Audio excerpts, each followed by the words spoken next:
Hi friends, welcome to my channel ఇరుపోతల voice of competitive exams. ఈరోజు మనము ఆధునిక భారతదేశ చరిత్రలో సిపాయిల తిరుగుబాటు గురించి తెలుసుకుందాం. మనం ప్రీవియస్ వీడియోలో 1857 సిపాయిల తిరుగుబాటుకు ప్రధాన కారణాల గురించి మనము చర్చించాము. మరి ఈ వీడియోలో 1857 సిపాయిల తిరుగుబాటు ఏ ఏ ప్రాంతాల్లో జరిగాయి, ప్రాంతాలలో ఎవరు నాయకత్వం వహించారు, అక్కడ దాన్ని అణిచివేసిన బ్రిటిష్ అధికారులు ఎవరు, అక్కడ జరిగినటువంటి పరిణామాలు ఏమిటి, అదేవిధంగా 1857 సిపాయిల తిరుగుబాటు విఫలం కావడానికి ప్రధాన కారణాలు ఏమిటి, 1857 సిపాయిల తిరుగుబాటు తర్వాత భారతదేశంలో చోటు చేసుకున్నటువంటి పరిణామాలు ఏమిటి అన్న విషయాల గురించి మనం ఈ వీడియోలో తెలుసుకుందాం. సో మన 1857 సిపాయిల తిరుగుబాటు 1857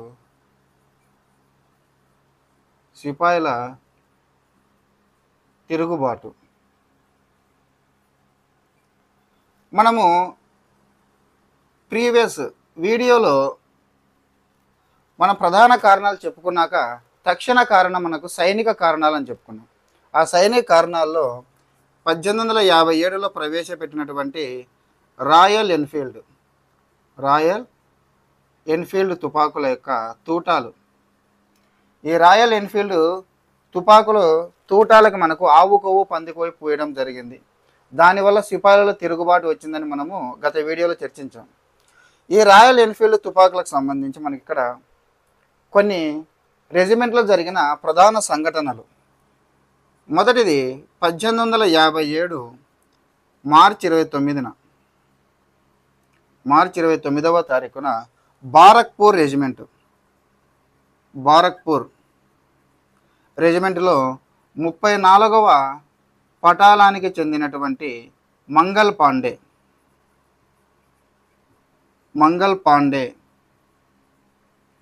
అనే సైనికుడు ఒక బ్రిటిష్ అధికారి లెఫ్టినెంట్ బాగ్ అయినటువంటి హుక్సన్ను కాల్చి చంపుతాడు. దాంతో ఈ మంగల్ పాండేని ఈ బారక్పూర్ రెజిమెంట్లోనే ఉరి తీయడం జరుగుతుంది. ఆ తర్వాత 1857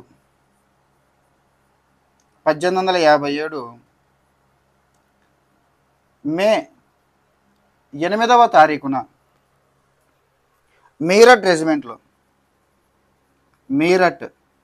రెజిమెంట్లో ఇదే విధంగా కొంతమంది ఇండియన్ సోల్జర్స్, భారత సిపాయిలు ఈ యొక్క రాయల్ ఎన్ఫీల్డ్ తుపాకులు ఆ యొక్క తూటాలను ఉపయోగించడానికి నిరాకరించడంతో ఆ యొక్క భారత సిపాయిలను 10 సంవత్సరాల పాటు జైలు శిక్ష విధించి వారిని పర్మనెంట్గా ఉద్యోగాల నుంచి తొలగిస్తారు.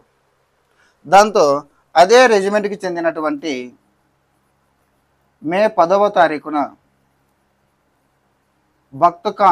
అదే రెజిమెంట్కి చెందినటువంటి భక్త్ ఖాన్ నేతృత్వంలో కొంతమంది సైనికులు ఈ యొక్క జైల్లో బంధించబడినటువంటి దాదాపు 80 నుంచి 90 మందిని బంధిస్తారు.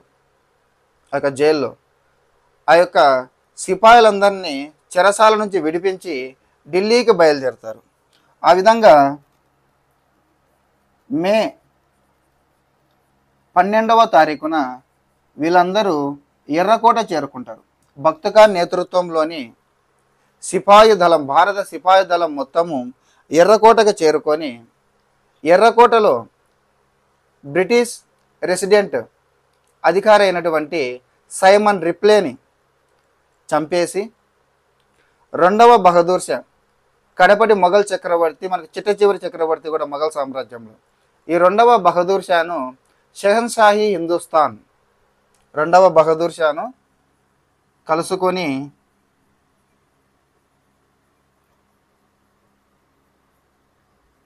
ఎంపరర్ ఆఫ్ ఇండియాగా ప్రకటిస్తారు. అంటే షెహన్షాహీ హిందుస్థాన్, సింపుల్గా చెప్పాలంటే భారతదేశానికి రారాజుగా ప్రకటిస్తారు. సో ఆ విధంగా మనకు సిపాయిల తిరుగుబాటు అనేటటువంటిది మొదలవుతుంది. మనకు ప్రధానంగా సిపాయిల తిరుగుబాటు భారతదేశం మొత్తం మీద అఖండ భారతావని తీసుకుంటే ఉత్తర భారతదేశంలో హై ఇంపాక్ట్ని చూపించింది. దక్షిణ భారతదేశంతో పోల్చుకుంటే ఉత్తర భారతదేశంలో మనకు చాలా ఇంపాక్ట్ని చూపించింది. చాలా ఆ, ఎక్కువగా అంటే ఫైటింగ్ బ్రిటిష్ వాళ్ళతో ఈ యొక్క ఉత్తర భారతదేశంలో ఉన్నటువంటి రాజ్యాధినేతలే హోరాహోరీగా తలపన్నారు 1857 సిపాయిల తిరుగుబాటుతో. ఇక్కడ మనం గుర్తుంచుకోవాల్సింది, ఇక భారతీయ సిపాయిల హెల్పుతో ఆ రాజ్యాధినేతలు, ఆ రాజ్యానికి చెందినటువంటి రాజ్యాధినేతలు కలిసి చేసినటువంటి సంగ్రామమే సిపాయిల తిరుగుబాటు. సిపాయిల తిరుగుబాటు ఓన్లీ సిపాయిలే కాదు, సిపాయిల యొక్క సహాయముతో ఆ ప్రాంతం యొక్క రాజ్యాధినేతలు వీళ్ళిద్దరు కలిసి చేసినటువంటిదే మనకు సిపాయిల తిరుగుబాటు. బట్ అంతగా సౌత్ ఇండియాలో అంతగా ఎఫెక్ట్ అనేది కనపడలేదు, కానీ ఉత్తర భారతదేశంలో హైలీ ఇంపాక్ట్ జరిగింది. సో ఈ డేట్స్ని గుర్తుపెట్టుకుని 1857 మార్చి 29 మంగళ పాండే, 1857 మే 8, మే 10, మే 12. మనకు ఉత్తర భారతదేశంలో జరిగినటువంటి అన్ని ప్రాంతాల కంటే కన్నా 4 ప్రాంతాల్లో భయంకరంగా జరిగింది 1857 సిపాయిల తిరుగుబాటు. అది మొట్టమొదటిది ఢిల్లీ, తర్వాత కాన్పూర్, తర్వాత ఝాన్సీ లక్ష్మీబాయి, ఝాన్సీ, గ్వాలియర్. ఈ ప్రాంతాల్లో మాత్రం బ్రిటిష్ వారితో హోరాహోరీగా తలపన్నారు. ఢిల్లీ, కాన్పూర్, ఝాన్సీ, గ్వాలియర్ ప్రాంతాల్లో బ్రిటిష్ వారితో ఈ రాజ్యాధినేతలు ప్లస్ సిపాయిలు కలిసి హోరాహోరీగా తలపన్నారు. ఇంకా అవే కాకుండా మనకు అయోధ్య, లక్నో ప్రాంతము, అర్రా, జగదీష్పూర్ అని అంటాం, బీహార్లో ఉంది, ఆ ప్రాంతంలో, తర్వాత రాయబరేలీ ప్రాంతము, ఫైజాపూర్, ఇటువంటి మిగతా ప్రాంతాలలో కూడా మనకు దాదాపు ఉత్తర భారతదేశం అంతా కూడా మనకు హోరాహోరీగా జరిగింది. అయితే సౌత్ ఇండియాలో అంత ఇంపాక్ట్ అనేది చూపెట్టలేదు సిపాయిల తిరుగుబాటు. మనము ఈ యొక్క ప్రాంతంలో ఢిల్లీ ప్రాంతం కావచ్చు, కాన్పూర్ ప్రాంతం కావచ్చు, ఝాన్సీ, గ్వాలియర్, ఇతర ప్రాంతాల్లో మనం సిపాయిల తిరుగుబాటు గురించి మనం చెప్పుకునేటప్పుడు 5 ప్రధానమైన పాయింట్లను గుర్తుంచుకోవాలి. 5 ప్రధానమైనటువంటి పాయింట్స్ని మన కాంపిటేటివ్ ఎగ్జామ్ పాయింట్ ఆఫ్ వ్యూలో చూసినట్లయితే ఎనీ కాంపిటీషన్ ఎగ్జామ్లో ఈ 5 పాయింట్ల నుంచి మనకు ప్రశ్నలు అనేటువంటివి వస్తుంటాయి. మొట్టమొదటిది ఈ ప్రాంతాలలో సిపాయిల తిరుగుబాటు జరగడానికి ప్రాంతీయంగా జరిగినటువంటి కారణాలు ఏమిటి? ప్రాంతీయంగా జరిగినటువంటి దేశం మొత్తం మీద జరుగుతుంది, ఈ ఒక్కొక్క ప్రాంతంలో ఒక్కొక్క కారణం ఉంది. సో ప్రాంతీయంగా జరిగినటువంటి కారణాలు ఏమిటి? రెండవది, ఆ ప్రాంతంలో ఈ సిపాయిల తిరుగుబాటుకి లేదా ప్రథమ జాతీయ స్వాతంత్ర సంగ్రామానికి నాయకత్వం వహించిన వారు ఎవరు? రాజ్యాధినేతలు ఎవరు? ఆ ప్రాంతంలో దాన్ని అణిచివేసినటువంటి బ్రిటిష్ అధికారులు ఎవరు? అక్కడ జరిగినటువంటి పరిణామాలు ఏమిటి? 4వ పాయింట్. 5వది, ఎప్పటికీ ఆ ప్రాంతము బ్రిటిష్ వారి వశమైంది అన్నటువంటి వాటి గురించి ఇప్పుడు మనము చర్చిద్దాం. సో మనకు మొదటగా ప్రారంభమైన ప్రాంతము ఢిల్లీ. ఢిల్లీలో మనకు మొదటి పాయింట్, కారణం ఏమిటి? ఢిల్లీలో ప్రారంభం కావడానికి కారణం ఏమిటి అంటే సిపాయిలే. ఈ భక్త్ ఖాన్ నేతృత్వంలో ఉన్నటువంటి సిపాయిలు 2వ బహదూర్ షా నేతృత్వంలో బ్రిటిష్ వారి మీద తిరుగుబాటు చేశారు. 2వ పాయింట్, ఇక్కడ నాయకత్వం వహించిన వారు ఎవరు? ఢిల్లీలో నాయకత్వం వహించినటువంటి వారు ఎవరు? 2వ బహదూర్ షా మరియు భక్త్ ఖాన్. ఢిల్లీలో 2వ బహదూర్ షా మరియు భక్త్ ఖాన్ ఈ సిపాయిల తిరుగుబాటుకు నాయకత్వం వహించారు. ఇక్కడ ఈ సిపాయిల తిరుగుబాటును అణిచివేసినటువంటి బ్రిటిష్ అధికారులు ఎవరు? హెచ్ఎన్ అంటే Hudson and Nicholson. Hudson and Nicholson. ఈ హడ్సన్ ఏం చేస్తాడంటే కన్నా 2వ బహదూర్ షా ఇద్దరి కుమారులను అదేవిధంగా మనవడిని, మనం ఇక్కడ పరిణామాలు 4వ పాయింట్లో పరిణామాలు, ఈ 2వ బహదూర్ షా యొక్క ఇద్దరు కుమారులను ఇద్దరు కుమారులను అదేవిధంగా మనవడిని. రెండవ బహదూర్ షా యొక్క ఇద్దరు కుమారులను మరియు మనవడిని చంపివేస్తాడు హడ్సన్.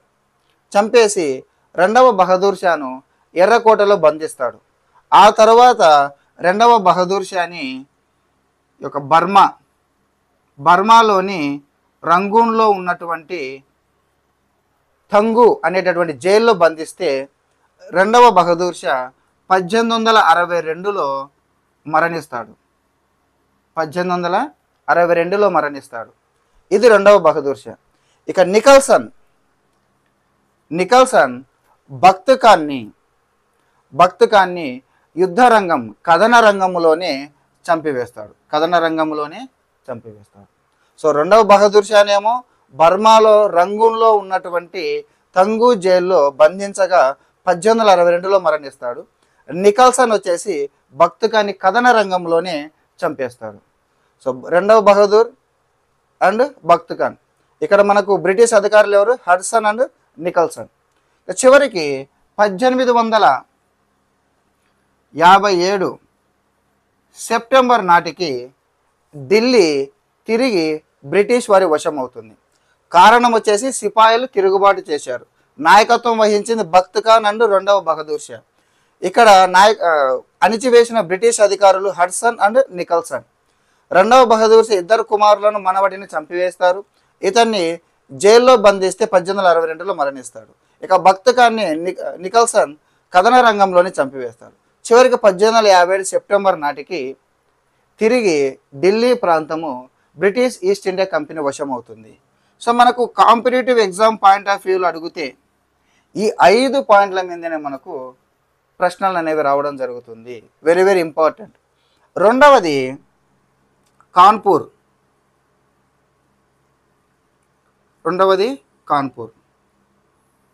ఈ కాన్పూర్లో కారణం ఏమిటి? కారణం ఏంటంటే రెండవ బాజీరావు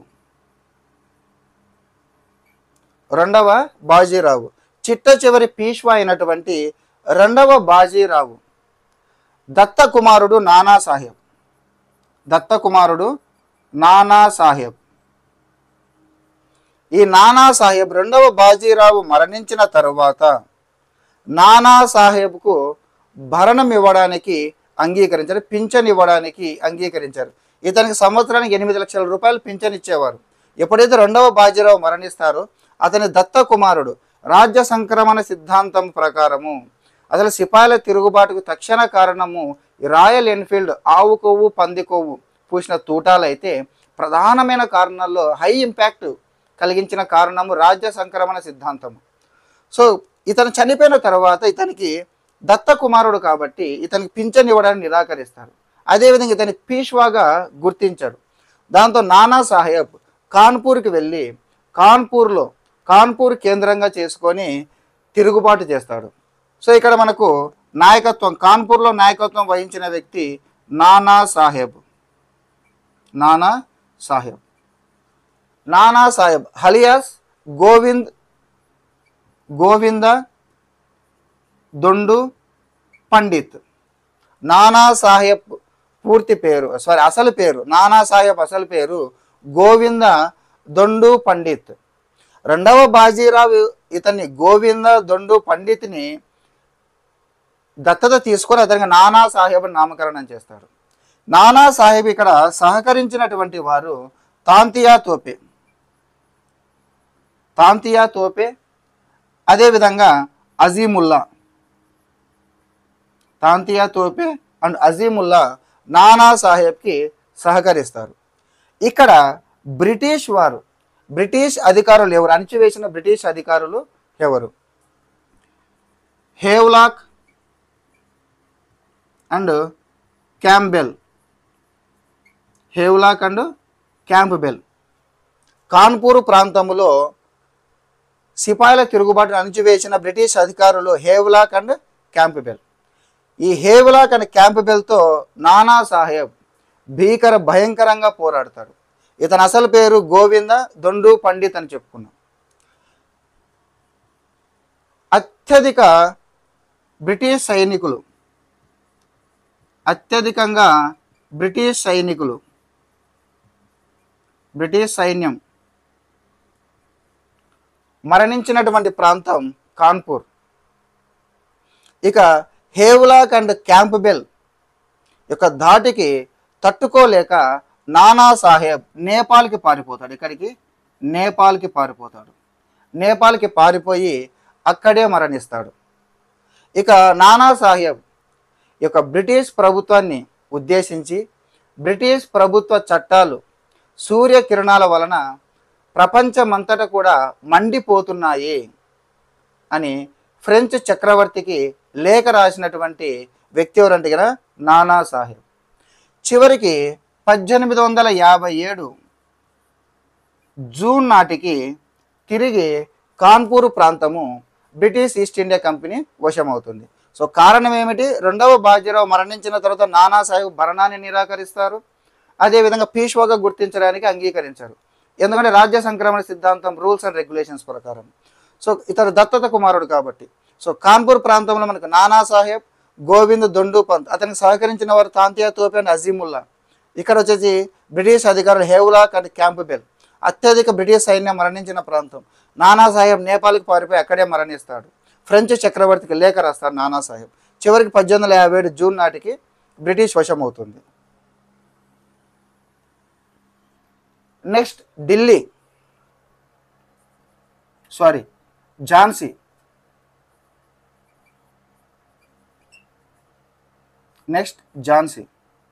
ఝాన్సీ లక్ష్మీబాయి. సో ఇక్కడ కారణం ఏమిటి? ప్రాంతీయ కారణం ఏమిటంటే కనుక ఈ లక్ష్మీబాయి అలియాస్ మణికర్ణిక, లక్ష్మీబాయి అలియాస్ మణికర్ణిక, అసలు పేరు మణికర్ణిక, లక్ష్మీబాయి అలియాస్ మణికర్ణిక. ఈ యొక్క లక్ష్మీబాయి మరియు గంగాధర్ రావు, లక్ష్మీబాయి గంగాధర్ రావుల కుమారుడు దామోదర్ రావు. అయితే ఈ దామోదర్ రావు వీరి యొక్క సంతానము కాదు. ఈ దామోదర్ రావుని పిల్లలు లేకుంటే మణికర్ణిక అండ్ గంగాధర్ రావు దత్తత తీసుకుంటారు.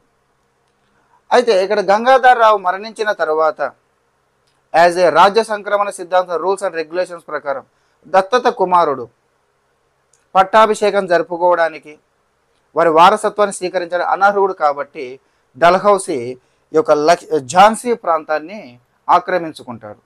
సో దానితో ఇక్కడ ఝాన్సీ లక్ష్మీబాయి బ్రిటిష్ వారి మీద తిరుగుబాటు చేస్తుంది.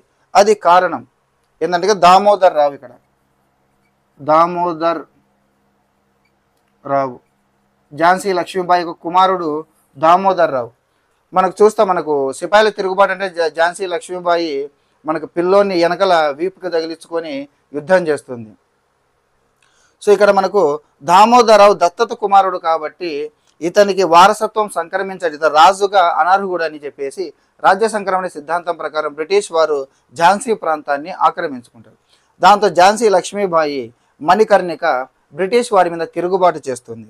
ఇక్కడ లక్ష్మీబాయికి హెల్ప్ చేసినటువంటి వారు వన్స్ అగైన్ తాంతియా తోపే, బంద్రా నవాబు, రావు సాహెబ్. మనకు Tantia Tope very very important. Tantia Tope నానా సాహెబ్తో కలిసి కాన్పూర్లో పోరాడతాడు, ఝాన్సీ లక్ష్మీబాయితో కలిసి ఝాన్సీ ప్రాంతంలో పోరాడతాడు,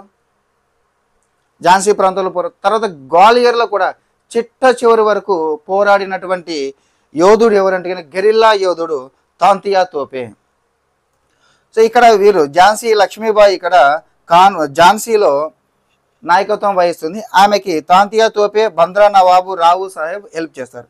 ఇక్కడ దీన్ని అణిచివేసినటువంటి బ్రిటిష్ అధికారి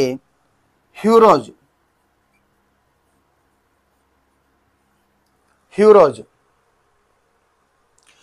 మనకు ఝాన్సీ అన్న బుందేల్ఖండ్ ప్రాంతం అన్న కానీ ఒకటి, ఒక్కోసారి బుందేల్ఖండ్ ప్రాంతం అంటారు, బుందేల్ఖండ్ ప్రాంతం అన్న కానీ ఒకటి గుర్తుపెట్టుకోండి. ఝాన్సీ అన్న ఈ బుందేల్ఖండ్ ప్రాంతం అన్న కానీ ఒకటి.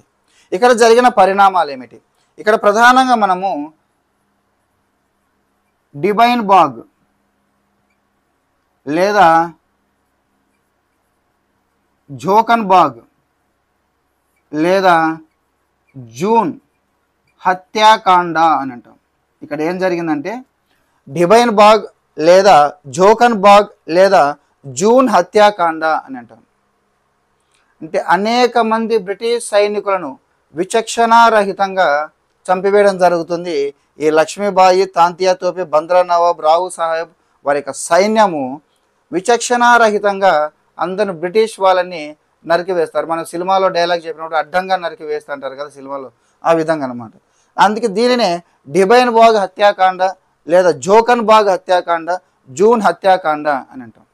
అయితే ఇక్కడ మనం ప్రధానంగా గుర్తుంచుకోవాల్సింది ఏంటంటే కనుక 1858 ఏప్రిల్ 3 1858 ఏప్రిల్ 3 నాటికి ఝాన్సీ ప్రాంతము బ్రిటిష్ వారి వశం అవుతుంది. అయితే ఝాన్సీ లక్ష్మీబాయి చనిపోదు అప్పటికే. వెంటనే ఝాన్సీ లక్ష్మీబాయి అలియాస్ మణికర్ణిక తాంతియా తోపేతో కలిసి గ్వాలియర్కి వెళ్ళి గ్వాలియర్లో పోరాటం చేస్తారు.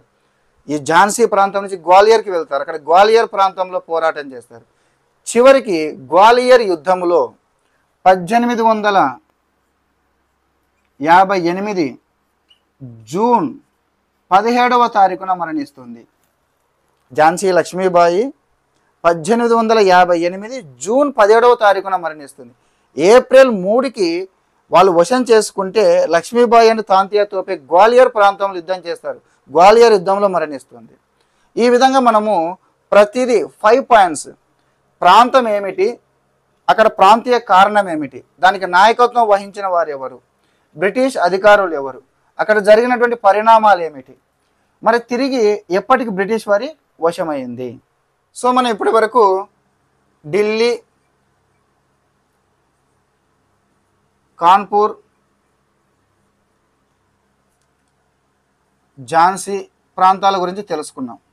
ఇప్పుడు గ్వాలియర్, ఎందుకంటే ఈ 4 ప్రాంతాల్లోనే భయంకరంగా జరుగుతుంది ఈ యొక్క 1857 సిపాయిల తిరుగుబాటు.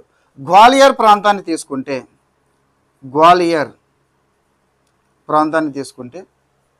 ఈ గ్వాలియర్ ప్రాంతాల కారణం ఏమిటి అంటే ఆల్రెడీ ఝాన్సీలో తాంతియా తోపే అండ్ లక్ష్మీబాయి అలియాస్ మణికర్ణిక ఇద్దరు కలిసి పోరాడుతున్నారు.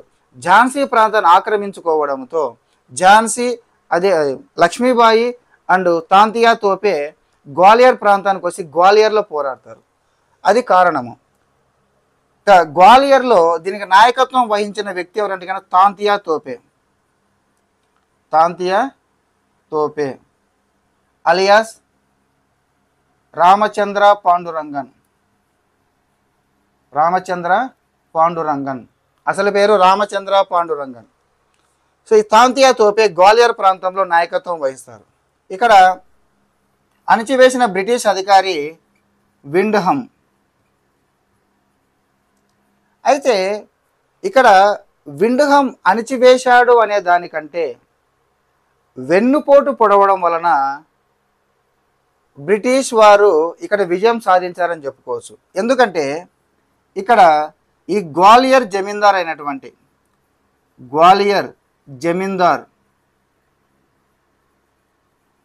మాన్సింగ్, గ్వాలియర్ జమీందార్ అయినటువంటి మాన్సింగ్ విండ్హమ్కి హెల్ప్ చేస్తాడు. గ్వాలియర్ జమీందార్ అయినటువంటి మాన్సింగ్ విండ్హమ్కి హెల్ప్ చేయడం వలన తాంతియా తోపే బ్రిటిష్ వారికి చిక్కుతారు. 1859 ఏప్రిల్ 15వ తారీఖున ఈ విండ్హమ్ తాంతియా తోపేని యుద్ధ రంగంలో బందీగా పట్టుకుంటాడు. ఆ తర్వాత 3 రోజులు విచారణ జరిపిన తర్వాత ఏప్రిల్ 19వ తారీఖున ఉరి తీస్తారు. మనకు ఢిల్లీ ప్రాంతం 1857 సెప్టెంబర్ కల్లా వశం చేసుకున్నారు. కాన్పూర్ ప్రాంతాన్ని 1857 జూన్ నాటికి, ఝాన్సీని 1858 ఏప్రిల్ నాటికి 1 ఇయర్. ఇది 1859 వరకు కూడా మనకు గ్వాలియర్ ప్రాంతంలో తాంతియా తోపే బ్రిటిష్ వారితో పోరాడుతూనే ఉన్నాడు. 1859 ఏప్రిల్ 19వ తారీఖున ఉరి తీస్తారు. అందుకే బ్రిటిష్ అధికారి మాలీసన్ ఏమంటాడంటే తాంతియా తోపేని గొప్ప గెరిల్లా యోధుడుగా అభివర్ణిస్తాడు. గొప్ప గెరిల్లా యోధుడుగా ఇప్పటి వరకు మనము ఢిల్లీ, కాన్పూర్, ఝాన్సీ, గ్వాలియర్ ప్రాంతాల్లో ప్రధానంగా మనకు అక్కడే ఫైట్ అనేది ఎక్కువగా హోరాహోరీగా జరిగింది, హై ఇంపాక్ట్ చూపినటువంటి ప్రాంతాలు. ఇక మరికొన్ని ప్రాంతాలను మనం గమనించినట్లయితే అయోధ్య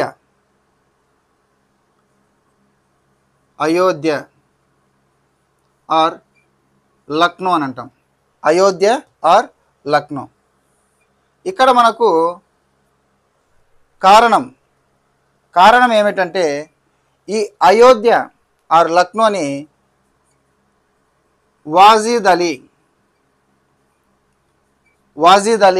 అనే రాజు పరిపాలిస్తుంటాడు, నవాబు. ఈ వాజీద్ అలీ మరణించిన తరువాత వీరికి కూడా సంతానం ఉండదు. దాంతో అతని దత్తత కుమారుడికి యాజ్ పర్ రాజ్య సంక్రమణ సిద్ధాంతం, చూడండి ఎంత హై ఇంపాక్ట్ చూపిస్తుందో ఇది రాజ్య సంక్రమణ సిద్ధాంతం అనేది. రాజ్య సంక్రమణ సిద్ధాంతం ప్రకారము, ఆ రూల్స్ అండ్ రెగ్యులేషన్స్ ప్రకారము దత్తత కుమారుడికి ఈ యొక్క వారసత్వపు హక్కులు రావు. కాబట్టి ఆ అయోధ్య ప్రాంతాన్ని బ్రిటిష్ వారు ఆక్రమించుకుంటారు. దాంతో వజీద్ అలీ భార్య అయినటువంటి బేగం హజ్రత్ మహల్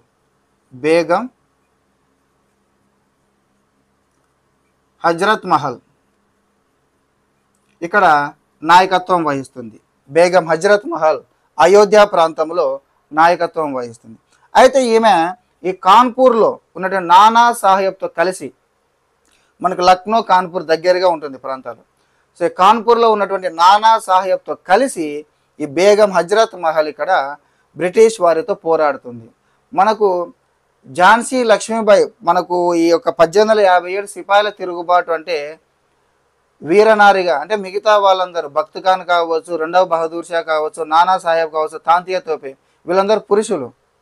మనకు మహిళ అంటేనే మనకు గుర్తొచ్చేది కేవలం ఝాన్సీ లక్ష్మీబాయి, మణికర్ణిక మాత్రమే గుర్తొస్తుంది. కానీ బేగం హజ్రత్ మహల్ కూడా ఇంకొక లేడీ అయోధ్య ప్రాంతంలో బ్రిటిష్ వారితో వీరోచితంగా పోరాడుతుంది. ఇక్కడ అణచివేసినటువంటి బ్రిటిష్ అధికారులు హేవ్లాక్ అండ్ క్యాంబెల్. ఎందుకంటే మనకు అక్కడ కాన్పూర్ ప్రాంతంలో నానా సాహెబ్ నాయకత్వం వహిస్తాడు. అక్కడ అణచివేసిన బ్రిటిష్ అధికారులు ఎవరు? Havelock and Campbell. ఇక్కడ కూడా హేవ్లాక్ అండ్ క్యాంబెల్, ఎందుకంటే నానా సాహెబ్ అండ్ బేగం హజ్రత్ మహల్ ఉమ్మడిగా పోరాటం చేస్తారు అక్కడ. ఇక్కడ మనకు బేగం హజ్రత్ మహల్ ఈ నానా సాహెబ్తో కలిసి నేపాల్కి పారిపోతుంది. నేపాల్లోనే మరణిస్తుంది. చివరికి 1857 జూన్ నాటికి అయోధ్య, లక్నో ప్రాంతము బ్రిటిష్ వారి వశమవుతుంది. కారణం వాజీద్ అలీ దత్త కుమారుడికి వారసత్వం చెల్లదు కాబట్టి రాజ్య సంక్రమణ సిద్ధాంతం ప్రకారం అయోధ్యను ఆక్రమించుకుంటారు. వజీద్ అలీ భార్య బేగం హజ్రత్ మహల్ పోరాడుతుంది. హేవ్లాక్ అండ్ క్యాంబెల్ అణచివేస్తారు. బేగం హజ్రత్ మహల్ నేపాల్కి పారిపోతుంది. 1857 జూన్ నాటికి మళ్ళీ తిరిగి బ్రిటిష్ వారి వశమవుతుంది. తర్వాత ఆర్రా దీని జగదీష్పూర్ బీహార్ ప్రాంతము. బీహార్ ప్రాంతము.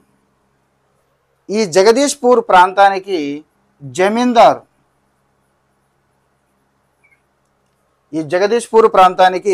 జమీందారుగా ఉన్నటువంటి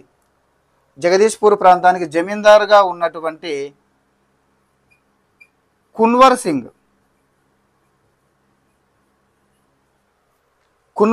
జగదీష్ ప్రాంతానికి జమీందారుగా ఉన్నటువంటి కున్వర్ సింగ్ని పదవీ భ్రష్టుని చేస్తారు, అంటే ఆ అధికారం నుంచి తొలగించేస్తారు. దాంతో కున్వర్ సింగ్ బ్రిటిష్ వారి మీద తిరుగుబాటు చేస్తాడు. Kunwar Singh very blood young, 80 సంవత్సరాలు, యంగ్ బ్లడ్, 80 years, 80 సంవత్సరాల వయసులో కున్వర్ సింగ్ బ్రిటిష్ వారితో పోరాటం చేస్తారు. అందుకే కున్వర్ సింగ్ని బీహార్ భీష్మాచార్యుడు అని, బీహార్ సింహము అని, బీహార్ కేసరి అని పిలుస్తారు. ఇక్కడ ఈ యొక్క తిరుగుబాటును అణిచివేసిన బ్రిటిష్ అధికారులు William Taylor and Vincent. William Taylor and Vincent ఇక్కడ అణిచివేస్తారు. కున్వర్ సింగ్ వచ్చేసి వీరమరణం పొందుతాడు. కున్వర్ సింగ్ని చంపివేస్తారు. చివరికి 1857 జూలై నాటికి ఈ యొక్క అర్రా లేదా జగదీష్పూర్ ప్రాంతం 1858 ఏప్రిల్ నాటికి ఈ యొక్క అర్రా లేదా జగదీష్పూర్ బీహార్ ప్రాంతము బ్రిటిష్ వారి వశం అవుతుంది. సో జగదీష్పూర్ జమీందార్ కున్వర్ సింగ్ను పదవీ భ్రష్టుని చేస్తే కున్వర్ సింగ్ పోరాటం చేస్తాడు. 80 సంవత్సరాల వయసులో విలియం టేలర్ అండ్ విన్సెంట్ అణిచివేస్తారు. కున్వర్ సింగ్ మరణిస్తాడు. 1858 ఏప్రిల్కి అక్కడ వారి వశం అయిపోతుంది. Next one Bareilly, Rae Bareli.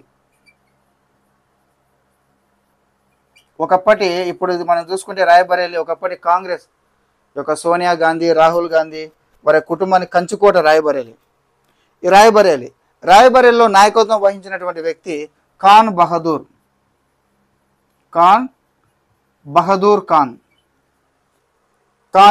ఖాన్. ఇక్కడ ఈ రాయబరేలి ప్రాంతంలో అణిచివేసినటువంటి బ్రిటిష్ అధికారి క్యాంబెల్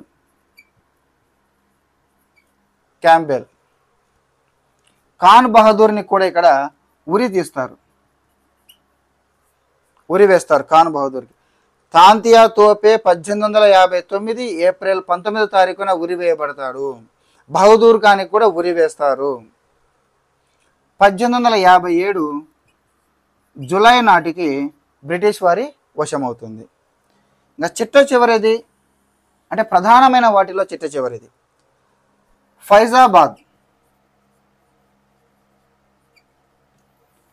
ఫైజాబాద్ అనేది ఉత్తరప్రదేశ్లో ఉన్నటువంటి, అప్పుడు యునైటెడ్ ప్రావిన్స్ అంటాం, ఈ యునైటెడ్ ప్రావిన్స్లో ఉన్నటువంటి ప్రధానమైనటువంటి ఒక ప్రాంతం. అయితే ఇక్కడ మిగతా వాటన్నిటికంటే కూడా డిఫరెంట్ ఫైజాబాద్. ఎందుకు డిఫరెంట్ మీరే చూస్తారు. ఇక్కడ నాయకత్వం వహించిన వ్యక్తి మౌలి అహ్మదుల్లా.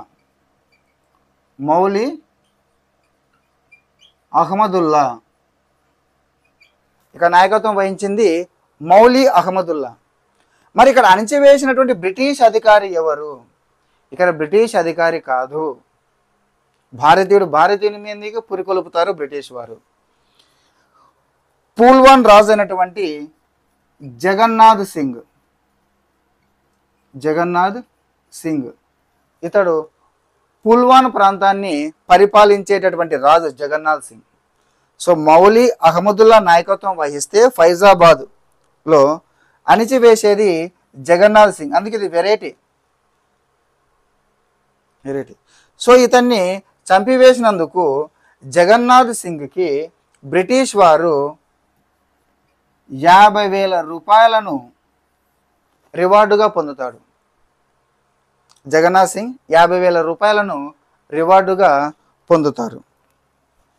ఇది కూడా 1857 జూలై నాటికి బ్రిటిష్ వారి వశమవుతుంది.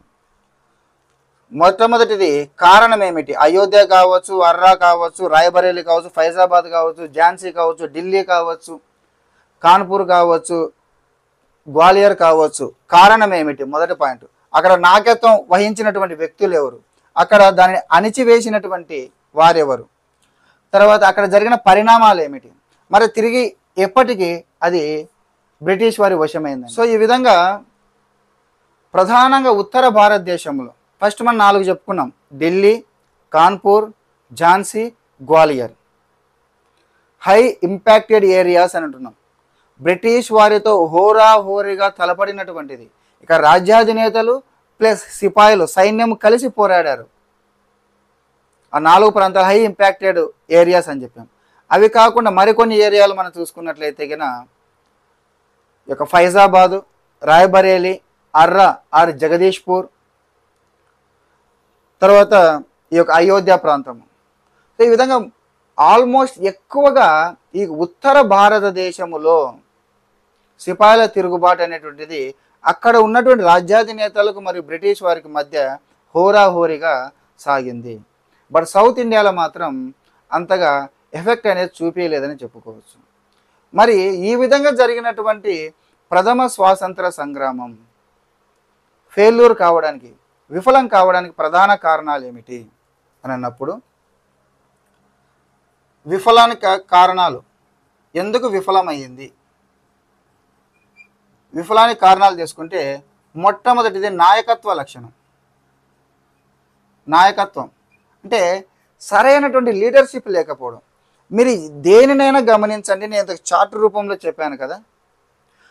మొట్టమొదటి ఢిల్లీ ప్రాంతము యొక్క భక్తుగాన్ నేతృత్వంలో జరిగినది అసలైన సిపాయిల తిరుగుబాటుగా కనపడుతుంది. కానీ మిగిలినవన్నీ కాన్పూర్ కావచ్చు, ఝాన్సీ కావచ్చు, అయోధ్య కావచ్చు, ఏ ప్రాంతానైనా తీసుకున్నా కానీ అక్కడ ప్రాంతీయంగా రాజ్య సంక్రమణ సిద్ధాంతం వలన వారి రాజ్యాలు బ్రిటిష్ వారు వశం చేసుకున్నారు. కాబట్టి మెయిన్గా సిపాయిల తిరుగుబాటు కంటే కూడా అక్కడ హై ఇంపాక్ట్ చూపించింది ప్రాంతీయంగా జరిగినటువంటి కారణాలు. బాగా గమనిస్తే కనుక కాన్పూర్ నానా సాహెబ్ రాజ్య సంక్రమణ సిద్ధాంతమే కారణం అంటున్నాం. ఝాన్సీ రాజ్య సంక్రమణ సిద్ధాంతమే, అయోధ్య రాజ్య సంక్రమణ సిద్ధాంతమే. ఇలా ప్రతి ప్రాంతం కూడా, గ్వాలియర్ ఏ ప్రాంతాన్ని తీసుకున్నారంటే ప్రాంతీయంగా వాళ్ళు పోరాడారే కానీ మొత్తం ఓవరాల్గా అఖండ భారతదేశాన్ని మీద ఈ యొక్క పోరాటాన్ని డీల్ చేసేటటువంటి సరైన నాయకత్వం, లీడర్షిప్ అనేటటువంటిది లేకపోవడం. రెండవది, వీరు పోరాడుతున్నారు కానీ బ్రిటిష్ వారి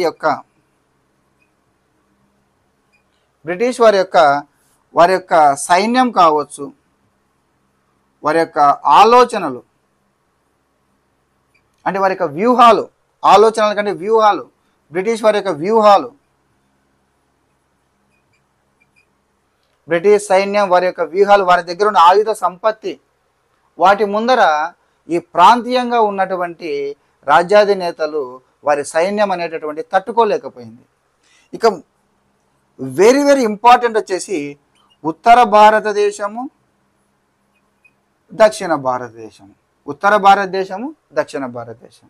ఉత్తర భారతదేశంలో హోరాహోరీగా పోరాటం జరిగింది కానీ దక్షిణ భారతదేశంలో సిపాయిల తిరుగుబాటు ఇంపాక్ట్ అనేది పెద్దగా లేదు.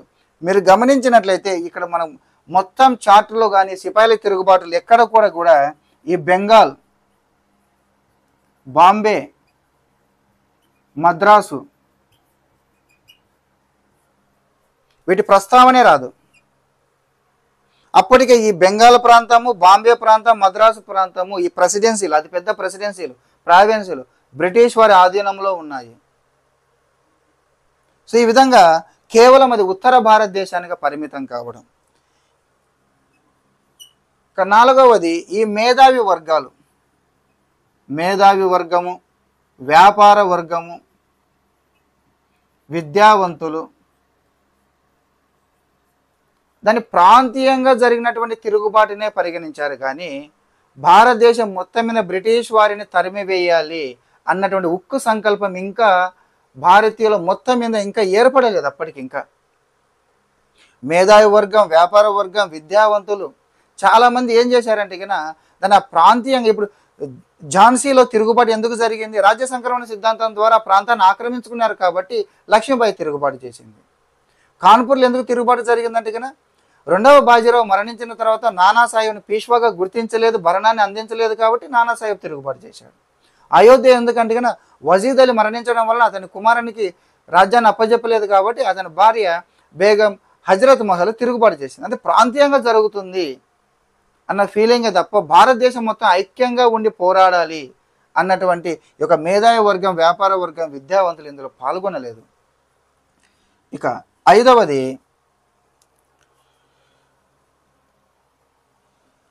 భారతీయులే బ్రిటిష్ వారికి మనం చూసాం. గ్వాలియర్లో మనకు మాన్సింగ్ అంటే గెరిల్లా యోధుడుగా, ఉక్కు మనిషిగా పోరాడుతున్నటువంటి తాంతియా తోపేను పట్టుకోవడానికి, బ్రిటిష్ వారు పట్టుకోవడానికి కారణం ఎవరు? గ్వాలియర్ జమీందార్ మాన్సింగ్, వెన్నుపోటుదారుడు. ఆ విధంగా చాలామంది భారతీయులు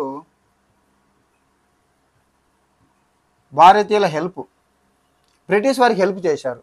సిక్కులు కావచ్చు, మాన్సింగ్ సిక్కులు కావచ్చు, గూర్ఖాలు కావచ్చు, ఇలా చాలామంది రకరకాల ప్రాంతాల్లో ఉన్నటువంటి ఆ ప్రాంతపు రాజులు కూడా భారతీయులకు హెల్ప్ చేయడం జరిగింది.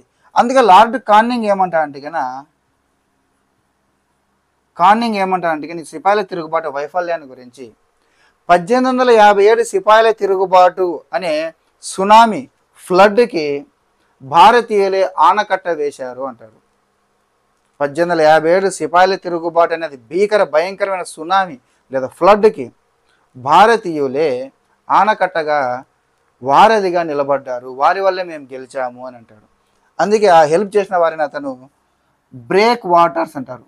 బ్రేక్ వాటర్స్ అంటే వాటర్ ఫ్లో వస్తుంటే దానికి బ్రేక్ వేసింది భారతీయులే అని లార్డ్ కానింగ్ దీని గురించి ప్రస్తావించారు. సో నాయకత్వ వైఫల్యం అంటే నాయకత్వం, లీడర్షిప్ తీసుకునేవారు లేకపోవడం, బ్రిటిష్ వారి యొక్క చాణక్యం, ప్రధానంగా ఉత్తర భారతదేశంలో ఫోకస్ కావడం, దక్షిణ భారత్ కానీ ప్రధాన ప్రెసిడెన్సీలో కానీ పెద్దగా ఇంపాక్ట్ చూపెట్టకపోవడం, మిగిలిన వర్గాలు ఎవరు కూడా రాజ్యాధినేతలు తప్ప మిగిలిన వర్గాలకు ఎవరు కూడా దీని మీద ఇంట్రెస్ట్ చూపెట్టకపోవడం, ఇంకా భారతీయులే వెన్నుపోటుదారులుగా భారతీయులే బ్రిటిష్ వారికి హెల్ప్ చేయడము, ఇటువంటి కారణాల వలన మనకి 1857 సిపాయిల తిరుగుబాటు అనేది వైఫల్యం చెందింది. సో నెక్స్ట్ ఈ యొక్క సిపాయిల తిరుగుబాటు వలన భారతదేశంలో జరిగినటువంటి పరిణామాలు ఏమిటి అంటే ఫలితాలు ఏమిటి, దాని యొక్క ఫలితాలు ఏమిటి అంటే మొట్టమొదటిది కంపెనీ పాలన రద్దు. కంపెనీ పాలన రద్దయి బ్రిటిష్ ప్రత్యక్ష పాలన కిందికి రావడం జరిగింది. బ్రిటిష్ ఇండియా మొత్తము ఇక్కడ మనకు బ్రిటిష్ వారి ప్రత్యక్ష పాలన, కంపెనీ పాలన, బ్రిటిష్ ఈస్ట్ ఇండియా కంపెనీ పాలన రద్దయింది. 1858 భారత ప్రభుత్వ చట్టాన్ని తీసుకొచ్చారు. ఈ 1858 భారత ప్రభుత్వ చట్టం ప్రకారమే భారతదేశ పరిపాలన ముఖ చిత్రం మొత్తం మారిపోతుంది. భారతదేశ పరిపాలన ముఖ చిత్రం మొత్తం మారిపోతుంది. నేను అందుకే ఫస్ట్ ఒక వీడియోలో మోడర్న్ హిస్టరీని ఏ విధంగా చదవాలంటే కన్నా 1857 సిపాయిల తిరుగుబాటుని మన ఇంటర్వెల్ పాయింట్గా తీసుకుంటే ఇక్కడ ఉండేది బ్రిటిష్ ఇండియా పార్ట్ 1, ఇక్కడ ఉండేది బ్రిటిష్ ఇండియా పార్ట్ 2గా చదవాలి అని చెప్పాం. మన కేజీఎఫ్ పార్ట్ 1, కేజీఎఫ్ పార్ట్ 2 లాగా బిఐ పార్ట్ 1, బిఐ పార్ట్ 2గా చదువుకోవాలి. ఇక్కడి వరకు మనకు కంపెనీ పాలన నడుస్తుంది. ఈ తర్వాత నుంచి మనకు మొత్తం బ్రిటిష్ వారి ప్రత్యక్ష పాలన వస్తుంది. సో కంపెనీ పాలన రద్దే, ప్రత్యక్ష పాలన వచ్చింది. 1858 భారత ప్రభుత్వ చట్టం ప్రకారము అనేక పరిణామాలని చోటు చేసుకున్నాయి. నేను పాలిటీ క్లాసెస్లో పాలిటీ వీడియోలు మీరు చూసినట్లయితే కనుక ఈ యొక్క బ్రిటిష్ చట్టాల గురించి, రెగ్యులేటింగ్ చట్టం, చార్టర్ చట్టాలు, తర్వాత భారత ప్రభుత్వ చట్టాలు, కౌన్సిల్ చట్టాలు, వాటన్నింటి గురించి కూడా నేను అక్కడ వీడియోస్లో సపరేట్ వీడియోస్ పాలిటీ వీడియోలు మీకు నీట్గా ఎక్స్ప్లెయిన్ చేశాను. అందుకే మరి ఇక్కడ మరి కొత్తగా ఎక్స్ప్లెయిన్ చేయాల్సిన అవసరం లేదు. వాటిని మనం చూసామంటే కన్నా అవి మొత్తం అదంతా కూడా మన హిస్టరీలో కంబైన్ టాపిక్గా చెప్పుకోవచ్చు. ఆ చట్టాలన్నీ మనకు పాలిటీలో వస్తాయి, అదేవిధంగా హిస్టరీలో వస్తాయి. సో ఈ విధంగా భారత ప్రభుత్వ చట్టం రావడము అనేక పరిణామాలను చోటు చేసుకున్నాయి. అందుకే మీరు ఇప్పటి వరకు 1857 సిపాయిల తిరుగుబాటు వరకు జరిగిందని బిఐ పార్ట్ 1గా చదవండి. యూరోపియన్స్ రాక, తర్వాత బ్రిటిష్ సామ్రాజ్య స్థాపన. ఈ బ్రిటిష్ సామ్రాజ్య యూరోపియన్ల రాకలో మనము బ్రిటిష్ వారు, పోర్చుగీస్ వారు, ఫ్రెంచ్ వారు, వారందరి గురించి చదువుకుంటాం. బ్రిటిష్ సామ్రాజ్య స్థాపనలో మనము ఈ యొక్క బెంగాల్ యుద్ధాలు, కర్ణాటక యుద్ధాలు, మైసూర్ యుద్ధాలు, మరాఠా యుద్ధాలు, వాటి గురించి చదువుకుంటాం. తర్వాత బ్రిటిష్ సార్వభౌమాధికారం, బ్రిటిష్ సార్వభౌమాధికారంలో వాళ్ళు అవలంబించినటువంటి రెవెన్యూ విధానాలు, ఆర్థిక విధానాలు, తర్వాత సైన్య సహకార విధానం, రాజ్య సంక్రమణ సిద్ధాంతం, ఫలితంగా మనకు జరిగేది 1857 సిపాయిల తిరుగుబాటు. సో ఇది మనకు దాని వలన వచ్చినటువంటి ఫలితాలు. నెక్స్ట్ మనము కొంతమంది ప్రముఖ వ్యక్తులు ఈ 1857 సిపాయిల తిరుగుబాటు గురించి ఏమన్నారనేది, ఏమని వ్యాఖ్యానించారనేది మనం చూసినట్లయితే విడి సావర్కర్ అండ్ కార్ల్ మార్క్స్. విడి సావర్కర్ అండ్ కార్ల్ మార్క్స్ దీనిని ప్రథమ స్వాతంత్ర సంగ్రామంగా వివరించారు. జవహర్లాల్ నెహ్రూ తను రచించినటువంటి డిస్కవరీ ఆఫ్ ఇండియా అనేటువంటి గ్రంథములో భూస్వాముల తిరుగుబాటు అని వివరించారు. భూస్వాముల తిరుగుబాటు అని అభివర్ణించారు. టిఆర్ హోమ్స్ నాగరికులకు అనాగరికులకు మధ్య జరిగినటువంటి సంఘర్షణ, నాగరికులకు అనాగరికులకు మధ్య జరిగినటువంటి సంఘర్షణ అని వివరించారు. Sir Syed Ahmad and Malleson, sir Syed Ahmad and Malleson సిపాయిల తిరుగుబాటుగా వివరించారు. సో విడి సావర్కర్, కార్ల్ మార్క్స్ ప్రథమ స్వాతంత్ర సంగ్రామం, జవహర్లాల్ నెహ్రూ భూస్వాముల తిరుగుబాటు, టిఆర్ హోమ్స్ నాగరికులకు అనాగరికులకు మధ్య జరిగిన సంఘర్షణ, sir Syed Ahmad and Malleson సిపాయిల తిరుగుబాటు అని వివరించారు. సో ఫ్రెండ్స్, ఇది మనకు 1857 సిపాయిల తిరుగుబాటు జరిగినటువంటి ప్రాంతాలు, అక్కడ ఆ ప్రాంతీయ కారణాలు ఏమిటి, దానికి నాయకత్వం వహించినది ఎవరు, అక్కడ అణిచివేసినది ఎవరు, అక్కడ ఏ పరిణామాలు జరిగాయి, 1857 సిపాయిల తిరుగుబాటు విఫలంగా కావడానికి కారణాలు ఏమిటి, దాని తర్వాత భారతదేశంలో జరిగినటువంటి పరిణామాలు ఏమిటి అనే విషయాల గురించి ఈ వీడియోలో మనం తెలుసుకున్నాం. నెక్స్ట్ మనము BI part 2 British India part 2లో సాంఘిక సంస్కరణ ఉద్యమాలు. కొంచెం మోటివేట్ అవుతారు భారతీయులు, పార్ట్ 2లో కొంచెం మోటివేట్ అవుతారు. సాంఘిక సంస్కరణ ఉద్యమాలు, ఆ సాంఘిక సంస్కరణ వాదుల నుంచి నెక్స్ట్ మితవాదులు అతివాదులుగా రూపాంతరం చెందడం, ఆ మితవాదులు అతివాదుల తర్వాత గాంధీ యుగం రావడము, ఆ గాంధీ యుగంలో చిట్ట చివరిగా మనకు భారతదేశానికి స్వాతంత్రం రావడం జరుగుతుంది. ఇది మనం బిఐ పార్ట్ 2లో మనం చూసేది. నెక్స్ట్ వీడియోలో సాంఘిక సంస్కరణ ఉద్యమాల గురించి మనం తెలుసుకుందాం. ఫ్రెండ్స్, ఈ వీడియో నచ్చితే లైక్ చేయండి, షేర్ చేయండి. ఇటువంటి సబ్జెక్ట్ అనాలిసిస్ సంబంధించిన వీడియోస్ మరిన్ని చూడాలనుకుంటే కనుక నా ఛానల్ని ఖచ్చితంగా సబ్స్క్రైబ్ చేయండి. Okay friends, all the best.